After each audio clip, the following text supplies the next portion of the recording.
What up, everybody, it's your boy, Sorry, back with another video, guys. You get it, you know it. Anyways, let's get into this video. This one's gonna be a short story review of Goosebumps from the it was the last and 10th final tale from Goosebumps. Give your tales that give you goosebumps, and it was a pretty good one. I actually see, for me, I'm not a vampire fan as per se. I mean, I do like certain vampire movies. I'm just not a vampire fan. I'm more of a werewolf person. I love werewolves. I love lycanthropes. Actually, if I could be any mythical creature, I probably would be a werewolf because let's just face it, werewolves are awesome. You're gonna be a human by day and a wolf, half human by night. Pretty fucking cool. Anyways, back to the video. So, it's called Vampire in the Neighborhood, or Vampire That Lives in the Neighborhood, or something like that, and The Vampire in the Neighborhood, or something like that. And it was a really good one. I've only read it this time. So that was my friend texting me. That's why I went through did that, guy. Sorry. In The Vampire in the Neighborhood, it's basically a bunch of middle schoolers. They're all in sixth grade, I believe. Sixth grade, yeah.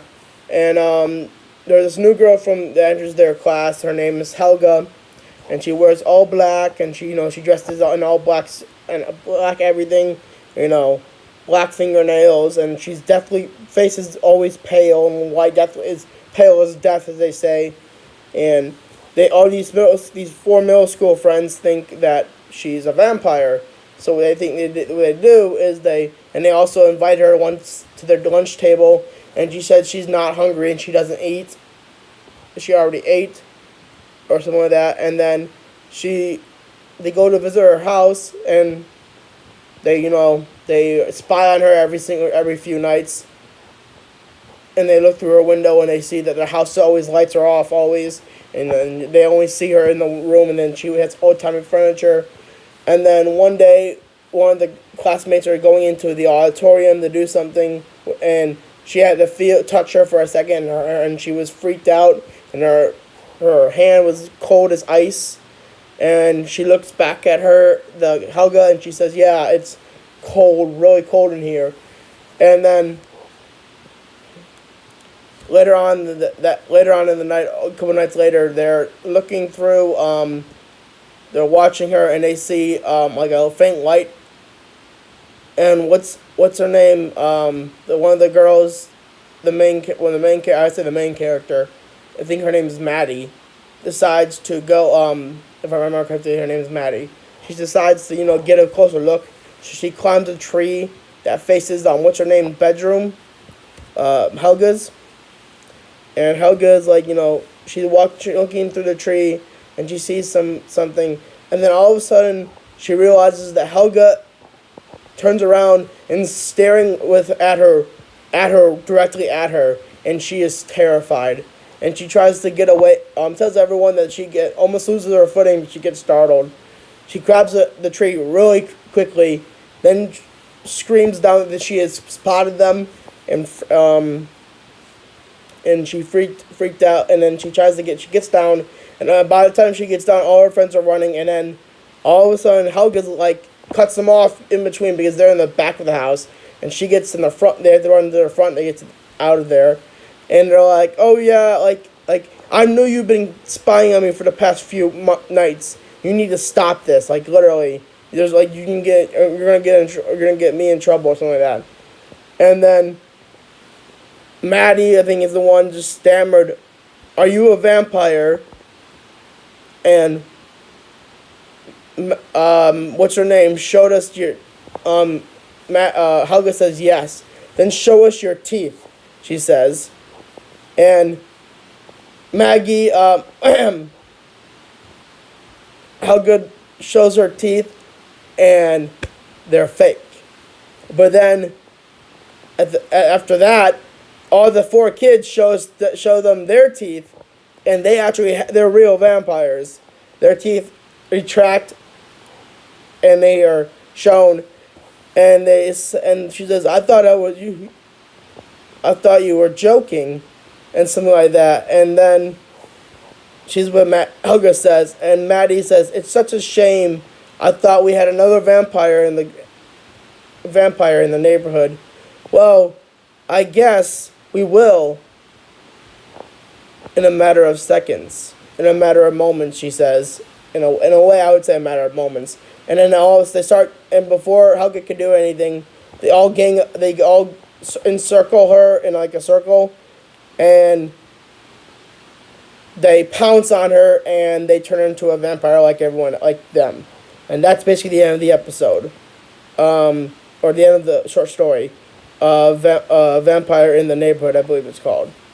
Another one I read recently was called Doll, or The Doll, or something like that. And it's basically this girl and his little brother, I forgot the girl's name, plays with dolls. And her brother, like, destroys the dolls, like, every single time. Like, he'll break them, and it drives her crazy. So one day, when they're going to, like, an art place for art supplies, because her mom, like, likes to do art stuff, they go with her, and her brother is, like, walking with her because she's supposed to pay attention to him while her parents get the things. And they end up finding this old woman who's selling dolls at the art show. And the woman says to them, says to the woman, or the woman says to them, yo, with a cute little kid, and she gives him a cookie and gives him a pat on his head because because of her brother. But then all of a sudden after that, her brother starts to get real sick and gets a fever and starts to look weird, like he's becoming like a plastic person. And she realized earlier that when she looked at the dolls, they were all lifelike. So she ends up going to the back to the thing to figure out what the fuck's going on. Maybe it was something in maybe it was something in the cookie that she had given him, and also there was also a girl who had disappeared recently from the next town over. So anyways, so they go back so she goes into this, and all the places are packed up. There's a trailer that says doll maker on it, and the woman's not. They entered the trailer, and all the dolls that she saw are real.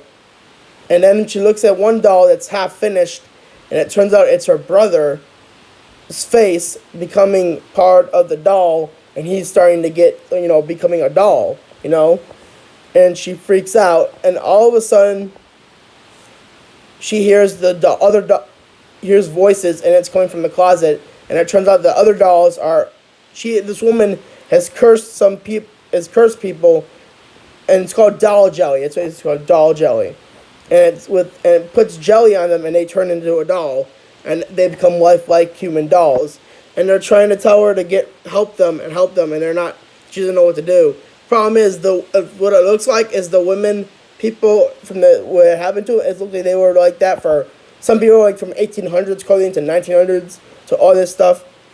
And so, anyways, finally, the doll woman comes and notices that she's there, that the girl is there. And the girl, she's gonna plan to turn her into a doll too.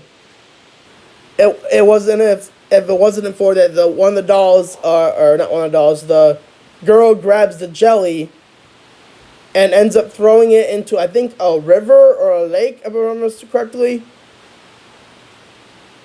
or something like that, or throwing it on her correctly. It throws on the woman and ends up killing. It kills her and her powers.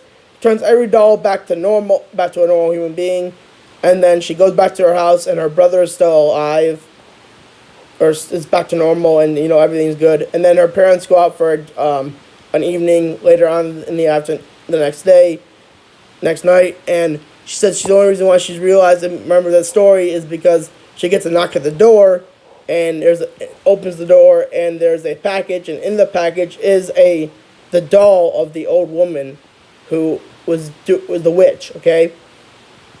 And she looks at her brother and says, I bet you $5 you can't break this doll in a couple of minutes.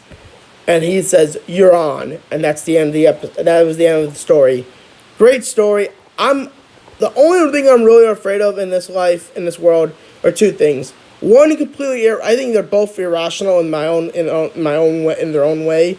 But one I don't think is really irrational. But I am terrified of abducted by aliens. I don't want to ever be abducted by aliens. I think aliens are cool, don't get me wrong. I just don't want to be abducted by one. Because, you know, those experiments are fucked up. And then my other great fear in this world is dolls. And I don't mind dolls. I just don't like living near one because my mom has a lot of porcelain dolls, and I don't care what you say, dolls are freaky. The way they just stare at you for no reason at all. And I can tell you, sometimes in my mind, it feels like those eyes follow you wherever you go in that room. It freaks me the fuck out. Anyways, guys, that's it for this video. Like, comment, subscribe if you haven't done so already. I will see you in the next video. Most likely, I'm going to be doing a review of the Fright Night remake, which I just recorded last night. And I will see you in the next video, guys. Like, comment, subscribe. Please share my videos on Facebook, Instagram, Twitter, wherever you can share videos. And I will see you in the next video.